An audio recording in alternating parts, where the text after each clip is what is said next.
जनाब इसरार साहब और पार्टी के नेशनल स्पोक पर्सन जनाब आसिम वक़ार साहब, तमाम जिम्मेदार साथी तशरीफ फरमा है।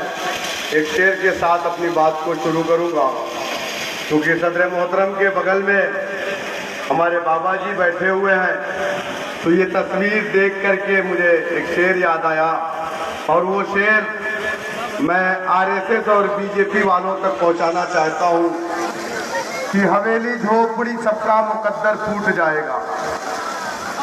हवेली झोपड़ी सबका मुकद्दर फूट जाएगा अगर ये साथ हिंदू मुस्लिमों का छूट जाएगा।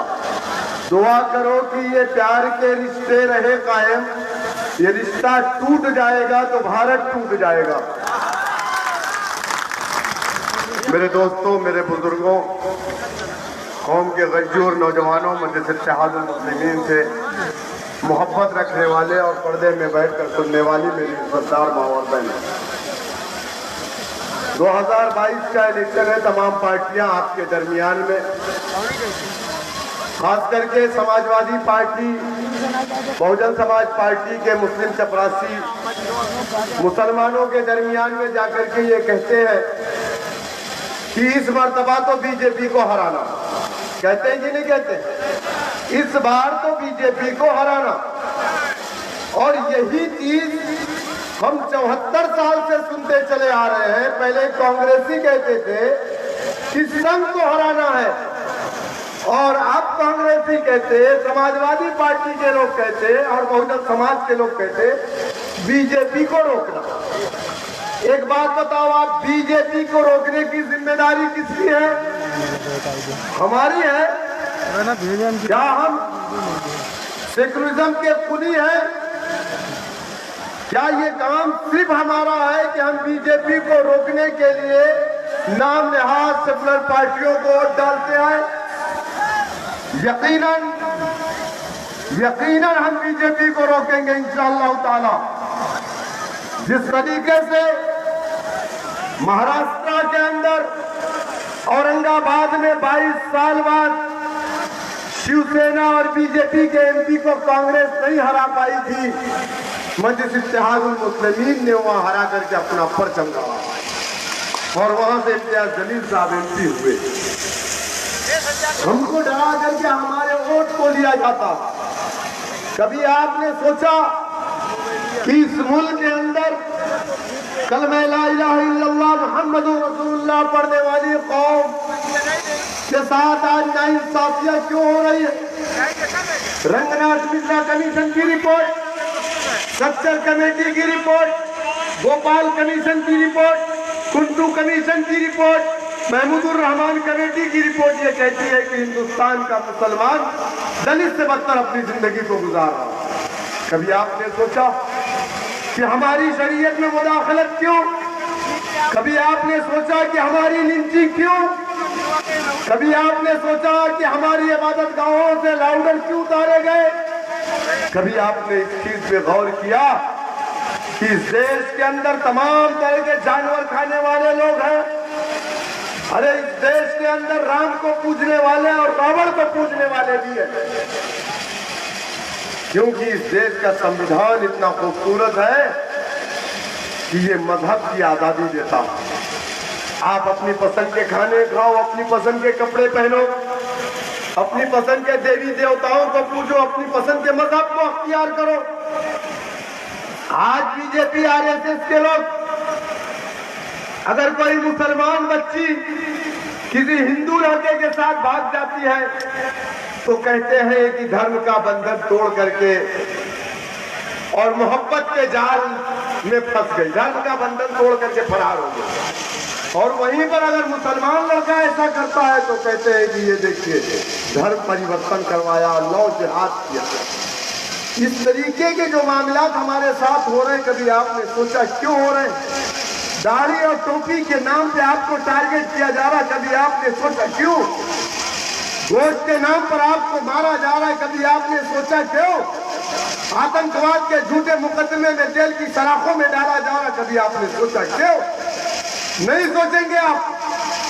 क्या इस देश में किसी यादव के बेटे की लिंचिंग होती है अब? क्या इस देश में किसी दलित के बच्चे की लिंचिंग क्या इस देश में किसी और धर्म के ऊपर टिप्पणी होती है? क्या इस देश के अंदर किसी और की शरीयत में मुदाखलत होती है? क्यों नहीं होती? आप जानते हैं, क्योंकि इस देश के अंदर बसने वाला हर समाज ने अपना सियासी प्लेटफॉर्म बनाया। क्या आप सोचते हैं दलितों के साथ अन्याय नहीं हुआ? क्या आप सोचते हैं दलितों के साथ जुल्म और ज्यादती नहीं हुई? यकीनन हमसे ज्यादा दलितों के साथ जुल्म और ज्यादती हुई। आजाद हिंदुस्तान में दलितों के गले में मटकी लटकाई गई। आजाद हिंदुस्तान में दलित की बच्चियों के साथ रेप होता। अगर वो शिकायत लेकर के प्रधान मुखिया के पास जाता तो उसे जूते से मारा जाता था कि तेरी हिम्मत कैसे हुई, तू तो दलित है, तेरा काम यही है। आजाद हिंदुस्तान में दलितों को कुएं से पानी नहीं लेने दिया जाता था। क्या ये काम नहीं हुआ? लेकिन ये रुका कैसे? हिंदुस्तान की जो सबसे बड़ी पार्लियामेंट, जो जहां 543 एमपी बैठते हैं, वहां पर 130 दलित एमपी होता है SC/ST, क्योंकि वो सीट रिजर्व है। बावजूद उसके काशीराम को बहुजन समाज पार्टी बनाने की जरूरत क्यों पड़ी? काशीराम को दलित बस्तियों में जाकर के दलितों से ये कहने की जरूरत क्यों पड़ी कि वो जो 130 एमपी हिंदुस्तान की पार्लियामेंट में बैठा है, उसको अगर नींद आएगी जवाई लेगा, मुंह खोलेगा, कभी दलितों के ऊपर हो रहे जुल्म अत्याचार पर अपनी आवाज नहीं खोलेगा। 130 एमपी जहां हो वहां सरकार बनती है, वहां सरकार बिगड़ती है। लेकिन बावजूद उसके दलितों ने अपनी पार्टी बनाई, अपना डंडा, अपना झंडा, अपना नेता बनाया। और काशीराम ने कहा दलित बस्तियों में जाके, है मेरे दलित भाई बहनों सुनो, जब तक तुम एक मरकज़े सियासी पर अपने एक पॉलिटिकल प्लेटफॉर्म पर इकट्ठा नहीं होंगे, अपनी राजनीतिक पार्टी नहीं बनाओगे, जब तक तुम्हारी बहन बेटियों के साथ बलात्कार होते रहे। क्योंकि जमहूरियत की सबसे बड़ी ताकत सियासत है और हमने उसी सियासत को सजरे ममनुआ समझा। जब हमने सियासी प्लेटफॉर्म बनाया, हम पर इल्जाम लगाया गया, अरे ये तो बीजेपी की भी टीम है, अरे ये तो बीजेपी की भी टीम है, अरे ईमानदारी से 2.5% ज़कात निकालने वाला बीजेपी का एजेंट हो जाता है। हराम हलाल की जिसके अंदर तमीज नहीं है, वो हौज़े कौसर से नहा करके आया है, वो बीजेपी की भी टीम नहीं। अब बताओ मुझे, 1989 में मुलायम सिंह यादव बीजेपी के सपोर्ट से उत्तर प्रदेश के मुख्यमंत्री बने, यानी समाजवादी पार्टी को मजबूत बीजेपी ने किया। बहुजन समाज पार्टी बीजेपी से मिलकर के सरकार बनाई, यानी बहुजन समाज पार्टी को मजबूत बीजेपी ने किया। आज महाराष्ट्र के अंदर शिवसेना, जिसका चीफ मिनिस्टर ये कहता है कि हमें फख्र है, शिव सैनिक ये कहते हैं हमें फख्र है कि बाबरी मस्जिद को हमने शहीद किया।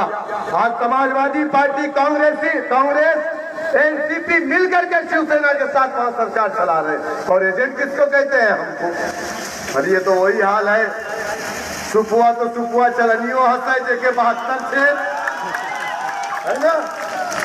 मेरे भाई, डरने की जरूरत नहीं है, घबराने की जरूरत नहीं है।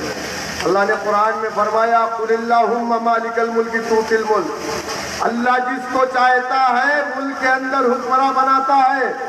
नमरूद, फिरौन, शद्दाद को अल्लाह ने इस दुनिया में हुक्मरान बना करके भेजा। तब भी इस्लाम बाकी था, आज भी इस्लाम बाकी है।